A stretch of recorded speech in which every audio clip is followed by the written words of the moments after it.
Taking your business online comes with many a reward: greater reach, rising profits, efficiency gains.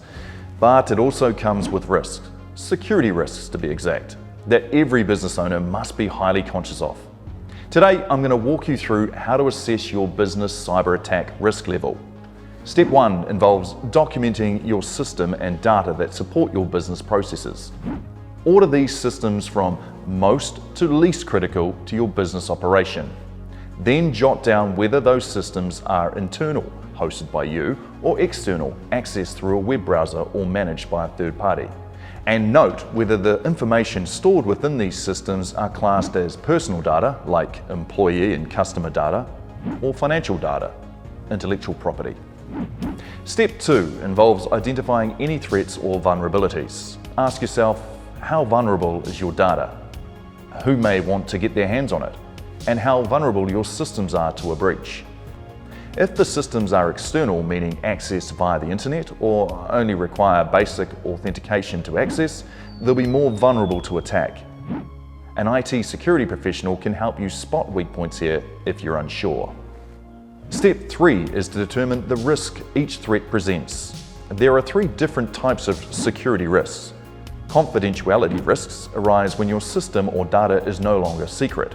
Integrity risks arise when your system or data are no longer accurate or correct. And availability risks arise when systems or data are unavailable.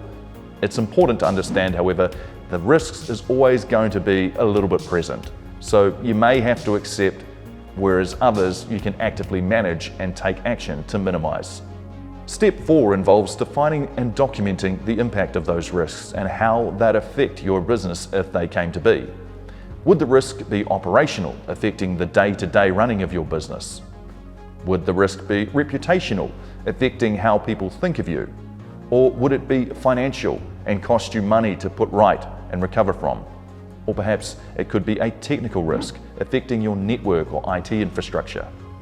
Once you've categorized them, give the risk a rating of low, medium, or high impact. And now, onto our last step. Step 5. You'll want to finish by defining and implementing controls that will help mitigate those business risks you've jotted down. Work out which risk you can control by bringing the risk rating down. This could be by enforcing perhaps a 2-factor authentication as a standard practice across your team. Then ask yourself which risk can be transferred by handing over to a third party. Processing payments through a third party like PayPal instead of using an internal system is an example of this. You're essentially transferring that risk of data being compromised to them. Next, work out if you can remove any risk by shutting down the system in question or not collecting the data at risk. And lastly, there may be some risks that can't be removed, and you'll instead just have to accept it. Once you've worked out what actions you can take now to reduce your risk, put a mitigation plan in place and share it with your team. Make sure everyone is aware of the risks and their roles in keeping the business secure. Finish by creating an incident response plan together, so if an attack were to happen, you already know what your next steps are. Oh, and don't forget to review your risk assessment regularly, or whenever your systems or data processes change. Stay safe out there.